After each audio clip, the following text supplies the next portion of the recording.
அடுத்ததாக நாம் அதிகமாக இஸ்திகுபார் தௌபா செய்வோம். அதே 27 இரவு மட்டும் குறிப்பாக்காதீங்க.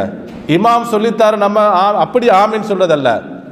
நம்ம தனிமையிலிருந்து நான் செய்த பாவம் எனக்கு தெரியும், நீங்க செஞ்ச பாவம் உங்களுக்கு தெரியும், நான் செஞ்ச பாவம் எனக்கும் என்று ரப்புக்கு மட்டும்தான் தெரியும்.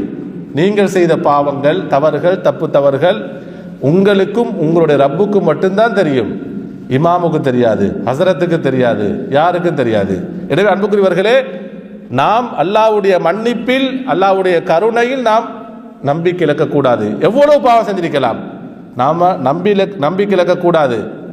ஷிருக்கையும் கூட செய்திருக்கலாம். அல்லாஹு தஆலா ஷிருக்கையும் மன்னிப்பான். தௌபா செய்தால் ஷிருக்கையும் கூட மன்னிப்பான். யா இபாதி அல்லதீன அஸ்ரஃபு அலா அன்ஃபுஸிஹிம் லா தக்னது மிர் ரஹ்மத்தில்லாஹ்.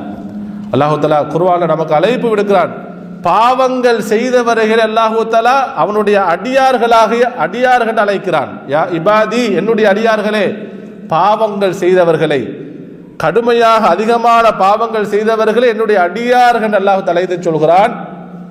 லா தக்னது மின் ரஹ்மத்தில்லாஹ், என்னுடைய கருணையில் நீங்கள் நம்பிக்கை இழக்காதீர்கள். ஏன் தெரியுமா? இன்னல்லாஹ யக்ஃபிரு துனூப ஜமீஆ, அல்லாஹு தஆலா அனைத்து பாவங்களையும் மன்னிப்பான். எந்த பாவமாக இருக்கலாம், விபச்சாரமாக இருக்கலாம், கொலையாக இருக்கலாம், களவாக இருக்கலாம், வட்டியாக இருக்கலாம், மதுவாக இருக்கலாம், எதுவாக இருந்தாலும் நம்ம திருந்தி பாவத்தை விட்டுட்டு இதுக்கு பின்னால அந்த பாவத்தின் பக்கம் நான் மீள மாட்டேன் என்ற கவலையோட அழுகையோட நம்ம அல்லாஹ்ட்ட கண்ணீர் வடித்து தௌபா செஞ்சோம்னு சொன்னா நிச்சயம் அல்லாஹ் நம்முடைய இஸ்திக்ஃபார், நம்முடைய தௌபாவை ஏற்றுக்கொள்வார்.